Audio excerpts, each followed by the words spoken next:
das escolas trabalharem, isso é um pouco imponderável, né? Isso um pouco a gente não pode fazer muita coisa, é o curso dos acontecimentos. Novos grupos surgirão, com certeza, diferentes daquele grupo ou dos grupos anteriores. Sempre houve grupos literários, grupos de amigos, né? Na verdade, o Hélio, com quem eu fui casada nos 2 últimos anos e 3 meses da vida dele, o Fernando, os dois eram amigos desde 5 anos de idade, no Jardim de Infância em Belo Horizonte. O Otto, que entrou na turma aos 17 anos, e Paulinho, Paulo Mendes Campos, eram muito amigos na juventude, em Belo Horizonte. Aos poucos todos vieram vindo para o Rio de Janeiro, onde continuaram a sua amizade. Eles se falavam no telefone todos os dias, várias vezes, era uma coisa completamente enlouquecida, eles estavam sempre se falando no telefone. Se encontravam no mínimo uma vez por semana na casa de um ou do outro. Eles eram muito chegados, eles brigavam muito, discutiam muito coisas políticas, literárias, etc. Era uma coisa muito bonita, engraçada de se ver. Eventualmente liam textos uns para os outros, etc. Eu acredito que esse tipo de grupos é um pouco sal da terra, né? Porque eram instigantes, eram engraçados, eram divertidos, eram meio doidos, mas na verdade eram pais de família, etc., cumpriam lá seus deveres todos. Escreviam textos lindos, o Otto, por exemplo, era um grande escritor com pouquíssima coisa publicada, o Hélio nunca publicou nada em vida, livro, a não ser textos de jornal, e eu acho que, eu entendo o que você quer dizer, agora, eu repito isso, a gente não deve ser pessimista no sentido que eles morreram, desapareceram. Não necessariamente eu acho que a obra dele está aí. Na verdade, eu acho que o escritor não morre, né? O artista não morre, a obra dele continua. Né? Ele morre como pessoa, não como escritor. Agora, vai perdurar, os jovens vão conhecer. Os jovens às vezes também não sabem quem são os escritores jovens. Né? Há muita coisa para conhecer. É difícil você conhecer tudo. Eu mesma, a grande maioria dos novos escritores, eu não sei, não conheço, eu não consigo ler. Então eu acho que a gente tem que procurar ter uma visão um pouco mais otimista. Assim, a obra dele está aí. Né? E cabe então aos editores, às famílias, às escolas, às universidades, que esses textos desses homens maravilhosos e de tantos outros não morram. Né? Então, aproveitando, faço propaganda. A obra do Paulo Mendes Campos foi toda reeditada pela Civilização Brasileira. A obra do Otto, grande parte dela está na Companhia das Letras. A do Fernando é fácil, está toda na Record, sempre teve, desde a década de 70, quando ele vendeu Sabiá. E o Minérios Domados e a Burrice do Demônio, que são os 2 livros póstumos do Hélio, estão na Rocco. É o que eu me lembro aqui de cabeça agora, sendo que a Planeta agora, né, publicou 2 livrinhos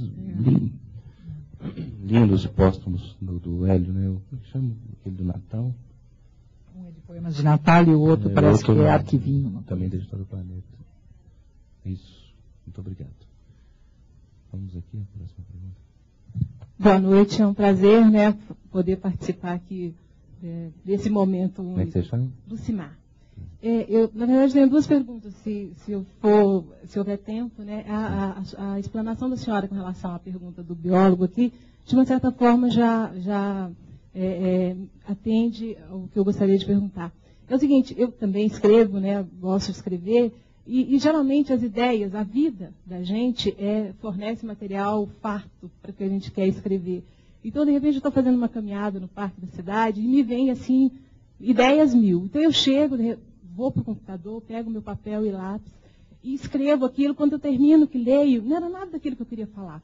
Então, assim, gera uma frustração. Então, eu queria saber como é que já aconteceu isso na sua vida, como é que você lidou com isso. Claro, descompromissada, eu não estou preocupada assim, de vender livro, mas eu fico meio frustrada de que alguém que vai ler aquilo não vai sentir o que eu senti. Né? E tem toda a razão, não vai. Não vai. É impossível. É impossível.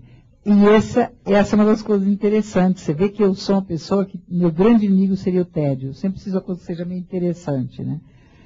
O interessante é isso. Mas as pessoas que vão ler teu texto vão sentir outras coisas que você nem imaginava. Então, esse é um dos mistérios da comunicação, do autor com seus leitores. Eu tenho certeza que 80% do que eu realmente pensei que estava dizendo não vai ser apanhado pelo público, mas o público vai recriar em cima do meu texto com seus próprios sentimentos, lembranças, fantasia e emoções e passado, etc. Um outro texto que é o dele. Não sei se você está entendendo. Então, você pode ler um poema e escrever um poema, um vai achar isso, outro vai achar aquilo, vai achar aquilo. Isso que é o bonito da arte. Na arte não existe a arte não é uma camisa de força. Né? Então não importa se você acha que não conseguiu transmitir aquilo que você queria. Uma outra pessoa lendo teu texto pode ter até mais emoção do que você quando caminhava pela rua. A incomunicabilidade parcial e bastante grande entre os seres humanos, que gera tanto conflito, solidão, mal-entendidos, também gera esse, não é bem ansiedade, esse assombramento, esse coisa, né, da arte. Da arte. Próxima pergunta, por favor. Posso então fazer a minha segunda colocação?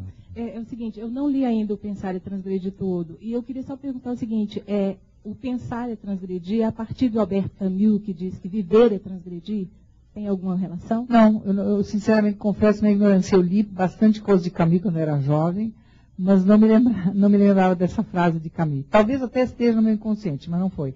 Porque eu digo lá pelas tantas, numa das crônicas que formam o Pensar, que pensar é transgredir a ordem da superficialidade. Né? Que nós vivemos de uma maneira muito frívola e superficial. Em geral, claro que eu estou generalizando, então também estou errando. Né? Mas é que eu tenho que dar um jeito de falar as coisas. Que nós temos uma tendência para ser muito frívolos e superficiais. Né? Nós vivemos numa sociedade que é do aparecer, né? Mais muito pouco interiorizada, né? Com todas as coisas lindas que ela também tem. Então, pensar é transgredir essa ordem da frivolidade. Você para de correr e de repente para pensar. Cara. Parar, olhar, escutar. Então, no fundo, refletir é transgredir essa ordem do superficial, né? Em que nós estamos mergulhados e que nos assedia com toda a propaganda da mídia, etc, etc, em que você tem que ser alto, lindo, magro, daí já me ferrei, né? Rico, tesudo, ter um marido deslumbrante, uma mulher mais gostosa do mundo, e o carro do ano, e não sei o quê, e um iate, e se tem isso, então também tem que ter um apartamento em Paris, e se tem isso, vai ter que ter uma pousadinha qualquer na Lua. Então, nós vivemos, então nós nos acordamos de manhã e nos frustramos. Se não tivermos uma bagagem interior, se a gente de vez em quando não parar, transgredir essa ordem da superficialidade e criar seus próprios valores para ser mais feliz, para se divertir mais, né?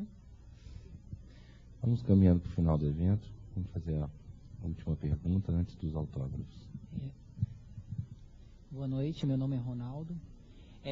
No seu livro Perdas e Ganhos, me iluminou muito para que eu pudesse chegar ao tema da minha monografia do final de curso, cujo tema é Nuances da Velhice, uma questão subjetiva em Lia Luft e Clarice Lispector.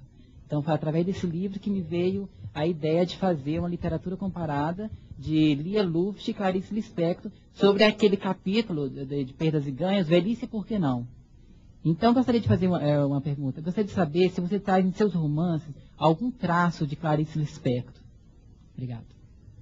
Isso é uma coisa, quando eu comecei a publicar, aconteceu o que acontece em geral, as pessoas procuram enquadrar em algum lugar. Quem é essa escritora, essa Lia Luft, que está fazendo uns romances assim meio diferentes? Então as pessoas tendiam a dizer, Clarice Lispector, Lígia Fagundes Telles.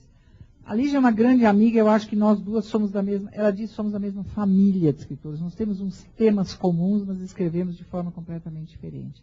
Eu acho que eu tenho pouca semelhança com a Clarice é muito mais metafísica do que eu. A Clarice é muito mais profunda do que eu, a Clarice é muito mais abstrata do que eu.